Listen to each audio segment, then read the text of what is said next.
Assalamualaikum warahmatullahi wabarakatuh. Selamat datang di channel info seputar kehidupan, di mana channel ini akan membahas seputar kehidupan kita. Semoga teman-teman sekalian sehat dan dilancarkan rezekinya. Amin. Assalamualaikum warahmatullahi wabarakatuh. Pada kesempatan kali ini, kita akan membahas kisah sahabat Nabi yang gemar melucu. Namun, sahabat Rasulullah ini disebut masuk ke surga dengan tertawa. Beliau adalah Nu'aiman bin Amir bin Rafa'ah. Sebelum kita membahas lebih lanjut, jangan lupa sukai video ini dan juga tekan tombol subscribe untuk mendapatkan video-video terbaru dari channel info seputar kehidupan. Terima kasih. Kisah sahabat Rasulullah Shallallahu Alaihi Wasallam yang bernama Nu'aiman bin Amru bin Rafa'ah sudah sering kita dengar. Dia adalah salah satu sahabat yang paling disayangi Rasulullah Shallallahu Alaihi Wasallam. Sikapnya yang polos dan lucu tak jarang membuat Rasulullah Shallallahu Alaihi Wasallam tertawa hingga terlihat gigi gerahamnya. Dalam berbagai riwayat pun telah dijelaskan bahwa Nu'aiman memiliki banyak kisah. Mulai dari keisengannya yang menyembelih unta tamu Rasulullah Shallallahu Alaihi Wasallam hingga kisahnya yang sengaja menjual sahabatnya untuk beberapa saat lantaran tak diberi makan ketika tengah berdagang. Nu'aiman memang dikenal sebagai sosok sahabat yang sangat jenaka. Namun, sikap lucu yang selama ini diceritakan dalam berbagai riwayat bukanlah sikap yang dibuat-buat, melainkan memang sikap alami Nu'aiman yang sangat polos dan selalu mengerjakan semua dengan hati. Sifatnya itu polos dari hati. Disebutkan dalam berbagai riwayat, Nu'aiman akan memasuki surga dengan tertawa.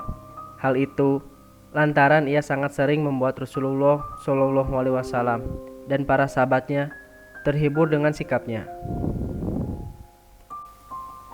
Dalam sebuah riwayat dijelaskan bahwa Nu'aiman ketika meninggal dunia akan masuk ke surga dengan tertawa karena ia selalu menyenangkan Rasulullah Shallallahu Alaihi Wasallam dan para sahabat.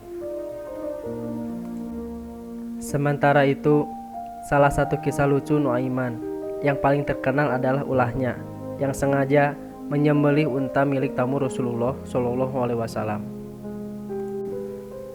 Dikisahkan saat itu tamu Rasulullah yang datang merupakan delegasi dari berbagai negara yang sengaja datang untuk mencari tahu tentang Islam. Saat itu, para delegasi tersebut datang mengendarai unta dengan ukuran yang sangat besar dan gemuk. Saat tamu datang, Nu'aiman menjadi salah satu sahabat yang tengah bersama para sahabat di dekat rumah Rasulullah dan tempat diparkirnya unta-unta gemuk tersebut.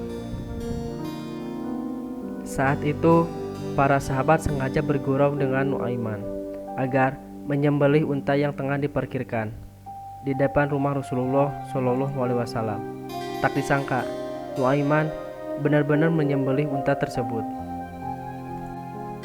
Saat mengetahui tindakan Nu'aiman, para sahabat merasa bingung, sedangkan Nu'aiman melarikan diri dari kejaran sahabat. Belum sampai dikejar para sahabat, Rasulullah Shallallahu Alaihi Wasallam keluar dengan para tamu dan langsung kaget karena unta yang dikendarai tamu Rasulullah Shallallahu Alaihi Wasallam telah disembelih oleh Nu'aiman. Rasulullah Shallallahu Alaihi Wasallam pun bertanya, siapa yang telah menyembelih unta tersebut? Kemudian para sahabat menjawab, yang menyembelih unta tersebut adalah Nu'aiman. Singkat cerita, Rasulullah Shallallahu Alaihi Wasallam beserta para sahabat pun mencari Nu'aiman. Sebelum mencari Nu'aiman, Rasulullah Shallallahu Alaihi Wasallam terlebih dahulu telah mengganti unta milik tamunya tersebut. Kemudian Rasulullah mencari keberadaan Nuaiman yang diketahui berlari hingga ke perbatasan Madinah. Saat itu Nuaiman bersembunyi di rumah seorang sahabat yang bernama Al-Miqdad. Nuaiman tengah bersembunyi di sumur atau galian yang saat itu tengah dikerjakan Al-Miqdad. Sebelum memasuki sumur, Nuaiman pun meminta agar Al-Miqdad berjanji agar tak memberitahukan kepada siapapun tentang keberadaannya, termasuk jika Rasulullah Shallallahu Alaihi Wasallam yang mencari. Tak lama kemudian, Rasulullah Shallallahu Alaihi Wasallam beserta rombongan para sahabat pun mendatangi Al-Miqdad dan bertanya, di manakah keberadaan Nuaiman? Al-Miqdad saat itu merasa bingung karena sebelumnya telah berjanji tak akan memberitahukan kepada siapapun jika Nuaiman berada di dalam sumur. Namun, ia semakin bingung karena yang datang bertanya adalah Rasulullah Shallallahu Alaihi Wasallam, sehingga mulutnya Al-Miqdad saat itu berkata bahwa dirinya tidak mengetahui keberadaan Nuaiman. Sedangkan tangannya mengarah pada galian sumur yang ditutupi dengan pelepah daun kurma.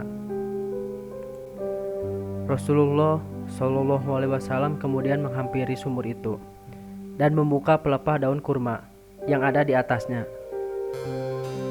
Kemudian didapati Nuaiman berada di dalam galian sumur itu. Kemudian Rasulullah Shallallahu Alaihi Wasallam meminta agar Nuaiman untuk naik. Dilihatlah Nuaiman penuh dengan debu pada wajahnya. Dibersihkan wajah kotor Nuaiman dengan tangan Rasulullah Shallallahu Alaihi Wasallam. Saat itu Rasulullah Shallallahu Alaihi Wasallam sama sekali tidak marah, namun membersihkan wajah Nuaiman dengan tertawa bahagia. Allahu a'lam bishawab.